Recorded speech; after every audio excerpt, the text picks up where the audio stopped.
Bienvenido fiel escucha a un nuevo episodio de la Tribu Estoica. Te traigo hoy un monográfico de uno de los pueblos más míticos de toda la historia de Occidente, Esparta. Veremos la falseada imagen que los autores clásicos crearon de Esparta, convirtiéndola en una auténtica leyenda. Hablaremos de su educación militarista y su extrema austeridad, su primigenia oligarquía y la suicida gesta de las Termópilas, que han provocado a lo largo de los siglos una fuerte y ambivalente atracción. De antagonistas de la Atenas clásica a símbolo del imperialismo estadounidense, de modelo para la Revolución Francesa a inspiración para el exterminio nazi. Como ves, es un episodio que viene cargadito. Para su guión he utilizado esta joya que son los monográficos de la editorial Despertaferro, en este caso el número 14 de la colección antigua y medieval. Espero que lo disfrutes. ¡Comenzamos!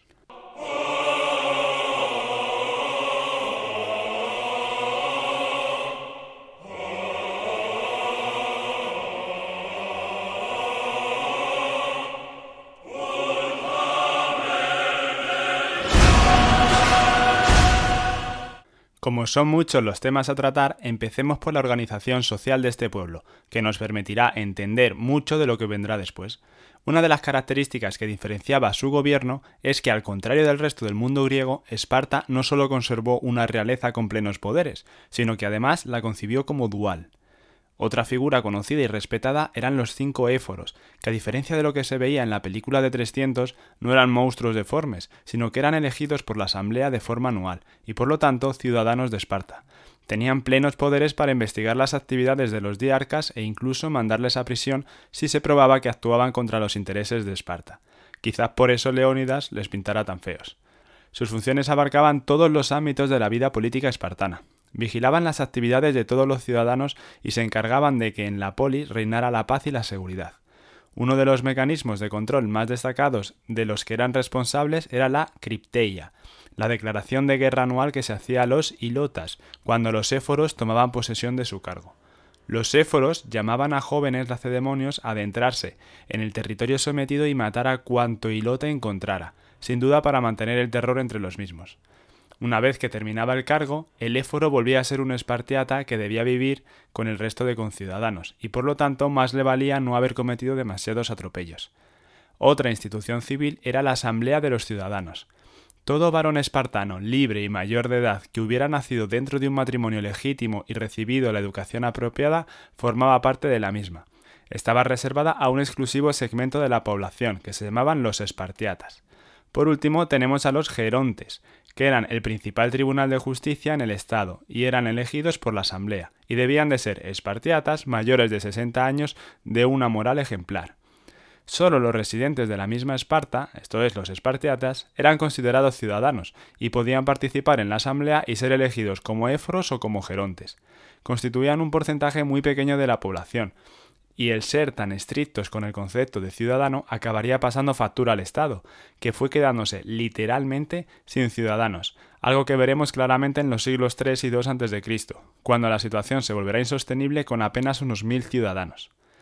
En líneas generales, la vida del espartiata discurría sin grandes preocupaciones. Desde que nacía tenía asignado un claros, o lote de tierra, que no tenía siquiera que trabajar, puesto que esta actividad estaba reservada a los ilotas. Su principal actividad era el entrenamiento físico y militar, que conllevaba la existencia de un ejército permanente perfectamente adiestrado. Tenían el cabello largo, las espadas más cortas que el resto de los griegos, obligándoles a luchar desde una distancia más cercana, y las capas rojas, las cuales se decía que eran ideales para no mostrar la sangre de las heridas. La vida civil se dividía entre el entrenamiento físico, la participación en la asamblea de ciudadanos cuando alcanzaban la mayoría de edad, que aquí estaba estipulada en los 30 años, y los banquetes comunales, también llamadas sisitias. Ellos se consideraban a sí mismos homoioi, que son los iguales, y gran parte de este ideal se basa en un modelo educativo único, impuesto por el Estado, la agogé. La educación espartana era el instrumento mediante el cual el Estado creaba el ciudadano perfecto. Todos y cada uno de los espartiatas debían haber participado en la agogé, el sistema educativo y moral que transmitía y garantizaba la cohesión y solidaridad del cuerpo ciudadano y que los distinguía del resto de los elementos sometidos al Estado. La iniciación comenzaba con 7 años, edad a la que abandonaban el hogar familiar y se integraba al niño en una de las agelai, o compañías de jóvenes que eran adiestrados en el arte militar y la obediencia ciega al superior. También se les inculcaba el arte de la música, la sencillez en las costumbres y a ser totalmente autosuficientes. Se les ejercitaba con el sigilo y se les exigía un gran ingenio. Su entrenamiento también consistía en la práctica del robo de su comida, escasa por regla general. Desde los 12 años su estatus cambiaba, pasaban a ser eirenes o efebos hasta los 20. Una práctica poco conocida es que se establecían fuertes lazos amorosos entre los jóvenes y también entre estos y sus maestros. A los 20 años el joven finalizaba su educación y entraba a formar parte del ejército. A diferencia de lo que sucedía en otras polis griegas, la posición de las mujeres era relativamente buena. Gozaban también de una educación distinta a la del resto de mujeres griegas. Participaban en ejercicios gimnásticos, competían entre ellas y aprendían, al igual que sus compañeros masculinos, música. Por otro lado, la mujer espartana era una servidora más del Estado, pues su función era proporcionar al mismo niños fuertes y sanos. Y ya que decíamos que lo más importante en el día a día de los ciudadanos espartanos era su entrenamiento, veamos en qué se convertían. Lo que hacía diferente o superior al hoplita espartano del resto de los griegos no era otra cosa sino el factor entrenamiento, entendido como un oficio o trabajo técnico realizado con constancia y habitualidad. Contaban con una gran base técnica en materia de contacto físico. Según cuentan las fuentes, la sola contemplación del ordenado y perfecto despliegue de las fuerzas laconias intimidaba en tan gran medida a los oponentes que era muy frecuente que estos emprendieran la retirada. El combate oblítico a nivel individual presenta unas características no demasiado complicadas si tenemos en cuenta que fue diseñado para que lo llevaran a cabo ocasionalmente ciudadanos prácticamente sin formación militar. En el caso de Esparta, estas técnicas de combate se especializaron, llegándose a un altísimo grado de dominio, desarrollo y profesionalización, por lo que el Estado laconio se convirtió en el referente militar a imitar en aquel momento. Pero claro, hablar así en abstracto del hoplita espartano no es del todo correcto, pues fueron muchos los cambios que se fueron sucediendo dentro del ejército. El conocimiento que nos ha llegado sobre la organización militar espartana es bastante fragmentario. El ejército espartano es un organismo vivo y dinámico que experimentó cambios durante la época clásica, evolucionando constantemente. Por ello, el ejército de las guerras persas, del 490 al 479 a.C., no es el mismo que el de las guerras del Peloponeso, que va del 431 al 404 a.C., o por ejemplo de la batalla de Leuctra, que tuvo lugar en el 371 a.C. y de la que hablaremos más adelante. La leyenda espartana, creada ya durante la antigüedad e impulsada especialmente por el biógrafo Plutarco, ha contribuido a deformar nuestra imagen del ejército espartano, al introducir información anacrónica, manipulada o directamente inventada sobre sus costumbres, tradiciones y prácticas en el combate. Como en cualquier otra ciudad griega, en Esparta todo varón adulto, ya fuese libre o esclavo, era susceptible de ser reclutado para el ejército. El reclutamiento se llevaba a cabo siguiendo un estricto criterio del estatus social. Como potencia terrestre que era, el núcleo del ejército estaba formado por la infantería pesada. Lo componían el grupo de ciudadanos que las fuentes en ocasiones llaman espartiatas, y que se denominaban a sí mismos homoioi, que eran los iguales. Eran los espartanos de pleno derecho, miembros de familias terratenientes de origen espartano. Debido a las estrictas normas sociales imperantes en Esparta, su número era relativamente reducido.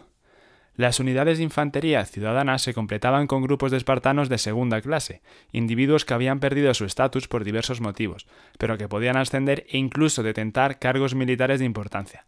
Se los denominaba de forma genérica hipomeiones, que significaba inferiores.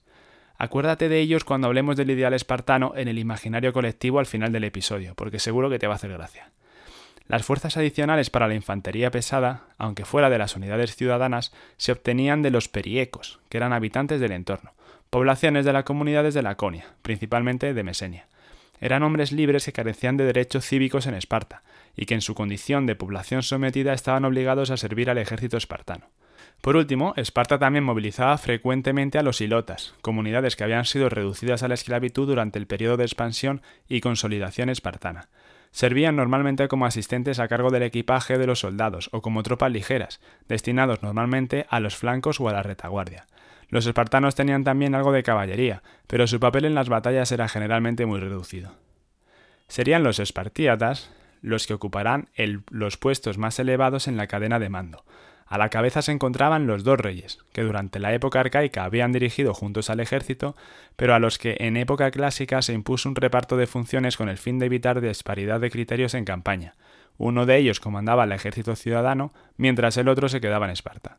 En términos generales, los espartanos podían emprender dos tipos de operaciones, a pequeña y a gran escala, en función de la magnitud de los recursos movilizados.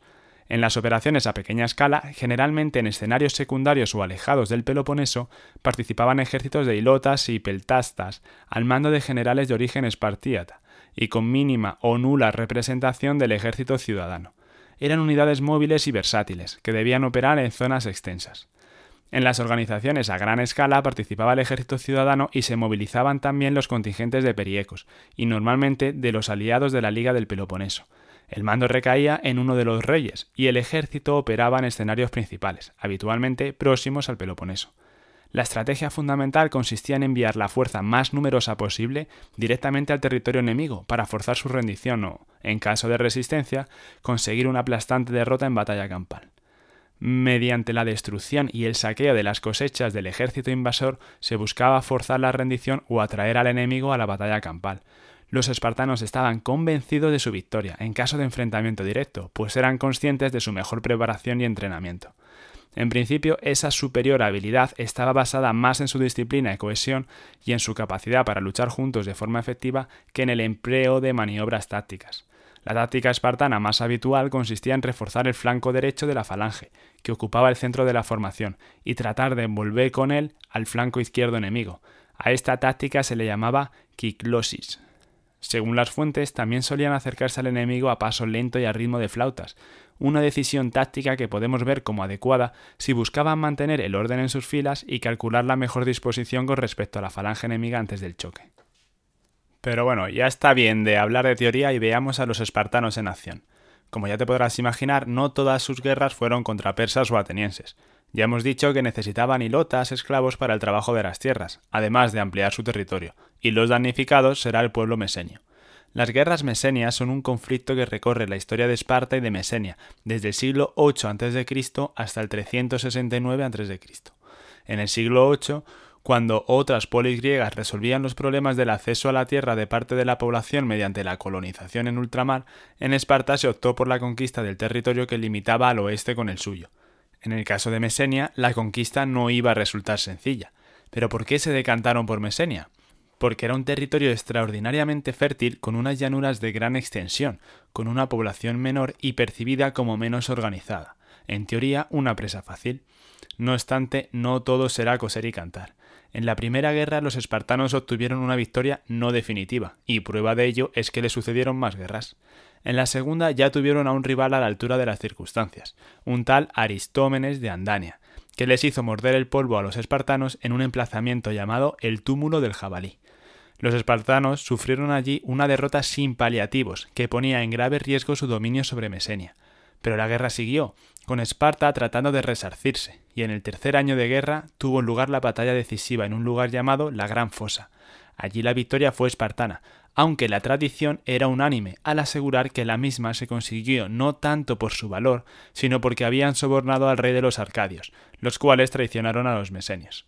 Aquí ya empezamos a ver que los datos no siempre concuerdan con la visión mítica de este pueblo guerrero. En una misma guerra sufren una derrota humillante y consiguen ganar a su adversario sobornando a sus aliados. Muchos mesenios se exiliaron, y los que permanecieron en Mesenia acabaron convertidos en hilotas de los espartanos, esos a los que había que cazar de vez en cuando y que trabajaban la tierra de los espartíatas. Esta segunda guerra, que habría concluido en el año 600 a.C., selló, durante los siguientes siglos, el destino de Mesenia. La última de las guerras mesenias, la tercera, habría sido la que estalló en el año 464 a.C., bien documentada por autores antiguos contemporáneos o próximos a los hechos, como Tucídides. La oportunidad vino dada por el desencadenamiento de un gran terremoto en ese año, que devastó profundamente Esparta y provocó el levantamiento de hilotas, en especial estos de Mesenia, ante los graves daños y el gran número de víctimas que sufrió la ciudad. Parece que los espartanos consiguieron rechazar a los mesenios hasta el monte Itome, donde resistirían durante 10 años.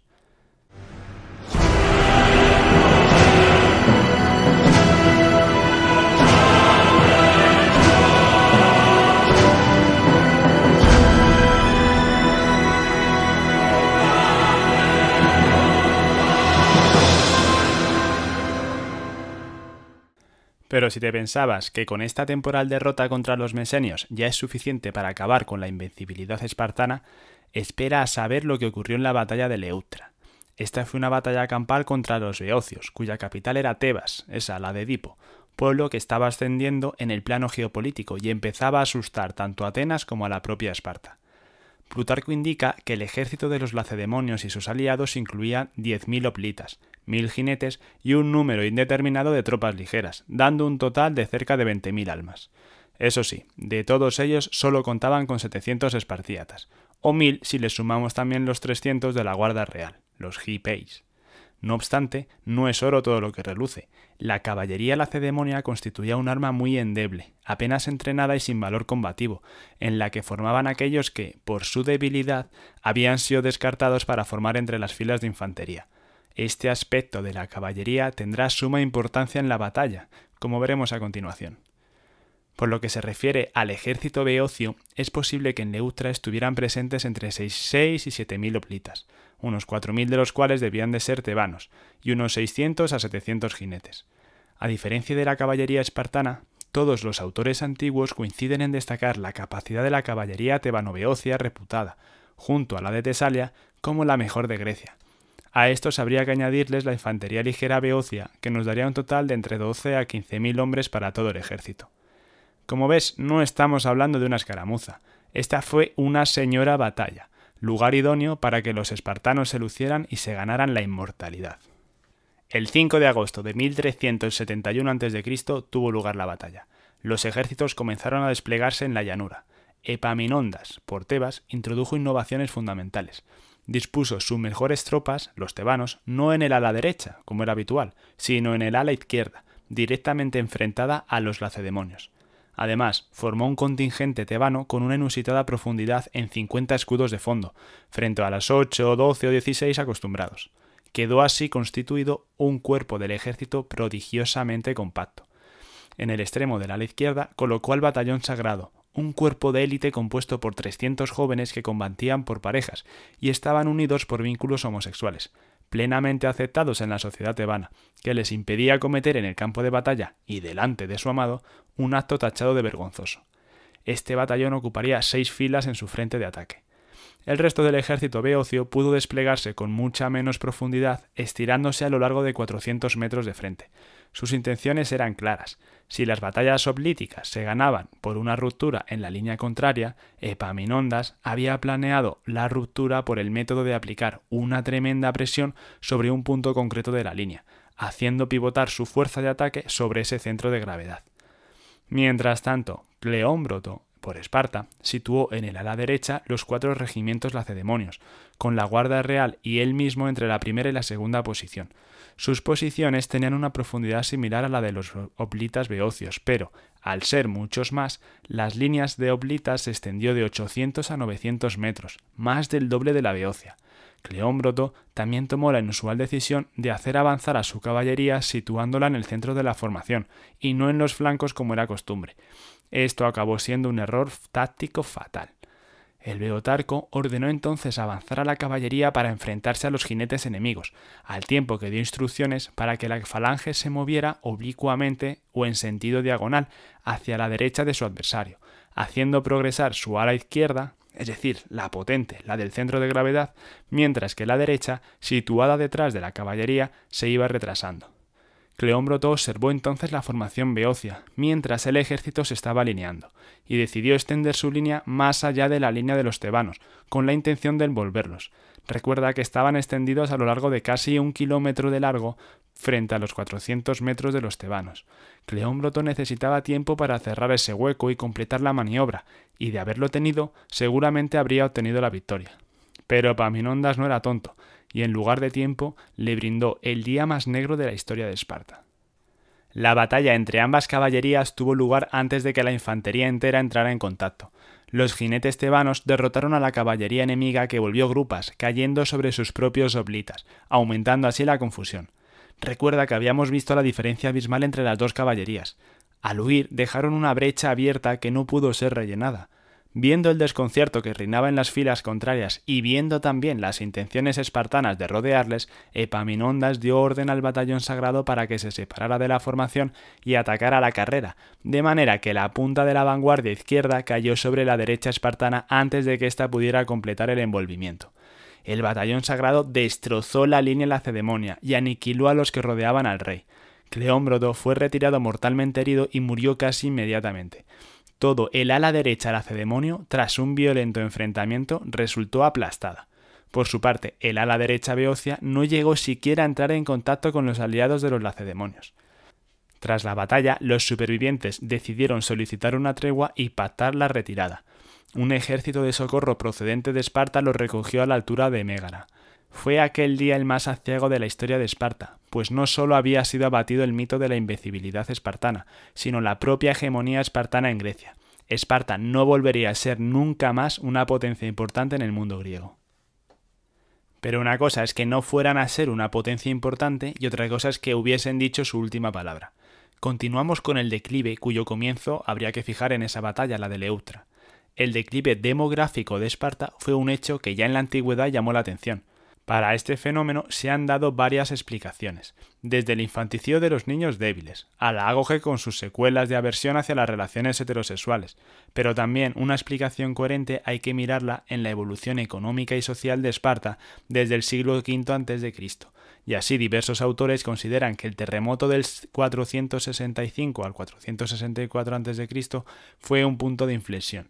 Se dice que hasta 20.000 espartanos murieron a causa del temblor de tierra, aunque no todos serían homoioi, ciudadanos de pleno derecho. Por si fuera poco, al terremoto le siguió la revuelta hilota, con lo que ello conllevaba. La inflexibilidad de la sociedad espartana impidió que esas pérdidas demográficas fueran paliadas por el ascenso a la clase de los homoioi de los periecos. La escasez de mano de obra, resultado de la revuelta hilota, con la huida de parte de estos, habría sido otro factor que propiciaría la asignación de cleroi o claros, que eran los lotes de tierra, entre los espartiatas supervivientes, generándose un proceso de concentración de la propiedad.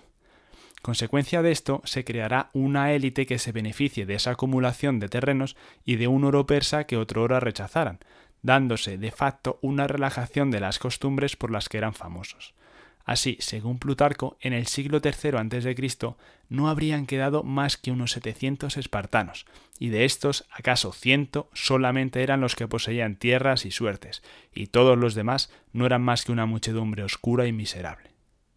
Cuando Agis IV subió al trono en el 244 a.C., trató de llevar a cabo una serie de medidas orientadas para la restauración del anterior poderío de Esparta. Era necesario restablecer la igualdad y llenar la ciudad de habitantes. El monarca, pese a contar con uno de los mayores patrimonios de Esparta, recuperó el antiguo modo de vida lacedemonio, renunciando a todo lujo y volviendo al estilo de vida lacónico. Las medidas que Agis propuso a la Jerusa en 243 a.C. fueron la abolición de las deudas y una división de la tierra, con la creación de 4.500 nuevos cleroi para los espartanos pobres y 15.000 lotes más para los periecos capaces de llevar armas. También instituiría de nuevo la ágoge y las comidas comunales, medios para cohesionar al personal. Sin embargo, estas medidas serían rechazadas por la Gerusia, a instancias del otro diarca, Leónidas, que no el de la peli, este era otro. Ironías del destino, sería el hijo de Leónidas, Cleómenes III, quien llevara hasta sus últimas consecuencias las reformas de Agis. En el año 227 a.C., después de una sonora victoria contra los aqueos, continuó y profundizó en las reformas de Agis, buscando la igualdad entre los espartíatas, dado que la pobreza y la riqueza, esto es, las diferencias sociales, eran las pestes que se habían introducido en Esparta y la causa de sus males. Si ya has escuchado los episodios de Escotado, seguro que esto te suena. Por si fuera poco, este Cleómenes no quedó contento con eso, y dio un golpe de estado ejecutando a 4 de los 5 éforos, junto a 10 de sus partidarios y mandando a otros 80 al exilio. Debe ser que esto de buscar la igualdad material va de la mano con la dictadura. Con el control total del poder, en primer lugar procedió a cancelar todas las deudas, ofreciendo sus propiedades al tesoro común, y llevó un reparto de 4.000 cleroi a los homoioi empobrecidos, y convirtió a los periecos y mercenarios en ciudadanos. Con esa ampliación del cuerpo ciudadano, Cleómenes consiguió reforzar la potencia militar de Esparta. Este ejército renovado conseguiría una serie de éxitos contra las tropas de la Confederación Aquea, llegando a tomar Argos. Muchas polis griegas se vieron contagiadas por las soflamas del nuevo monarca, pero no era su intención extender la revolución, lo que llevó a que otros pueblos le dieran la espalda y se tornaran hacia los macedonios. Sería contra los macedonios con los que Cleómenes sufriría la derrota de Selasia, que acabaría por dilapidar todas las esperanzas de un resurgir de Esparta.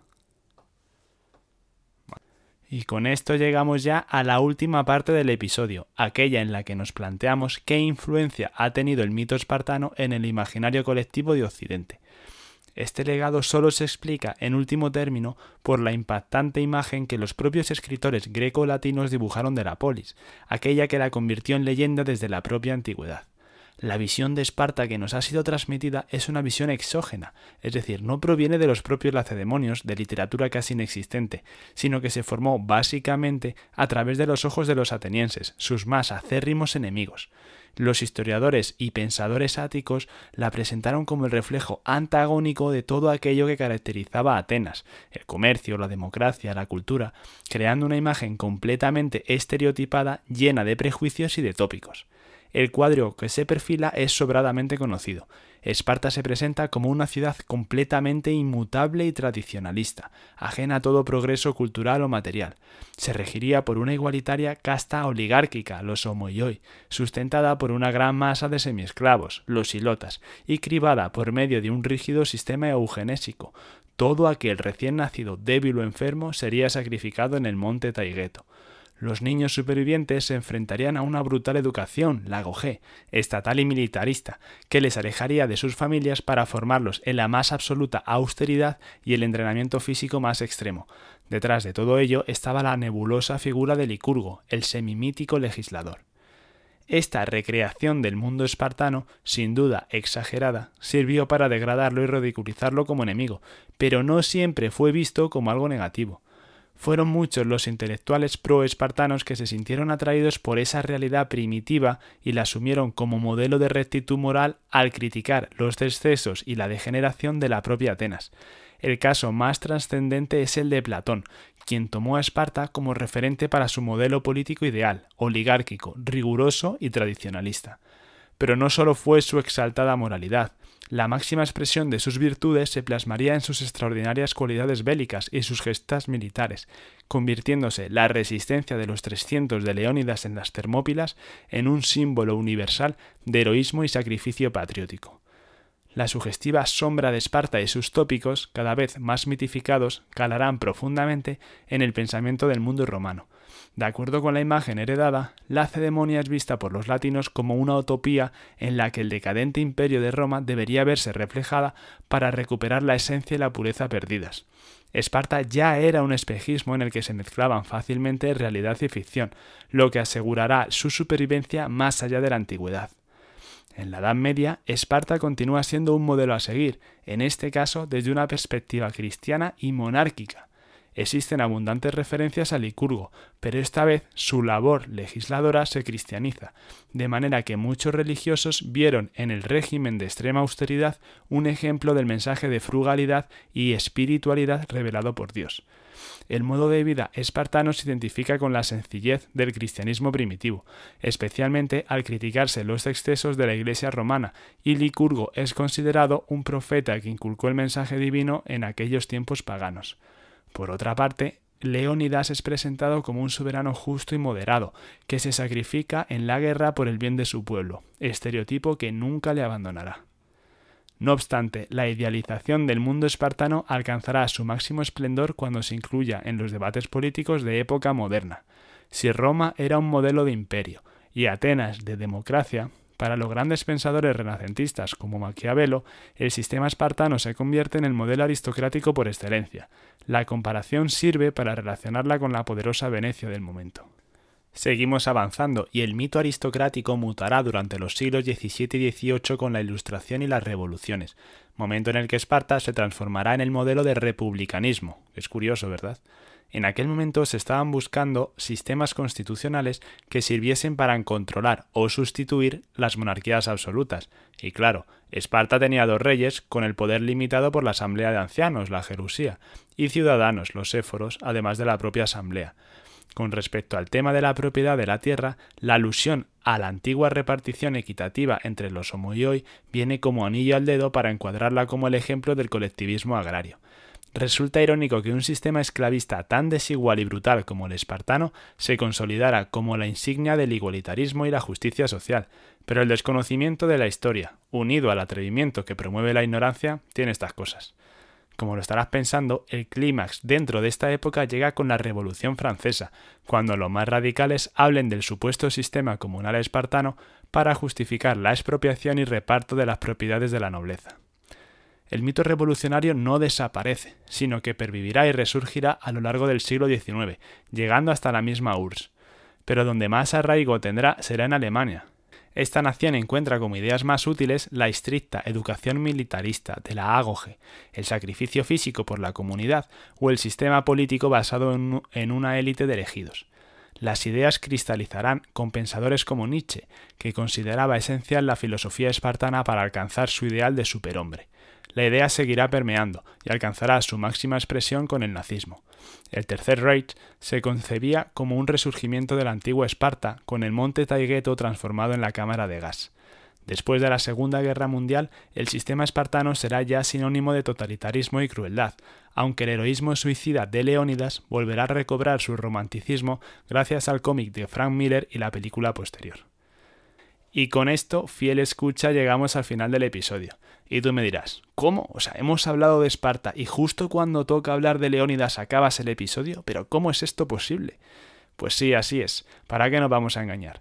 Pero la explicación quizás te satisfaga. Hay un número específico de esta revista que trata la heroica resistencia de las Termópilas, y la importancia de semejante hecho histórico se merece su propio episodio, ¿no te parece?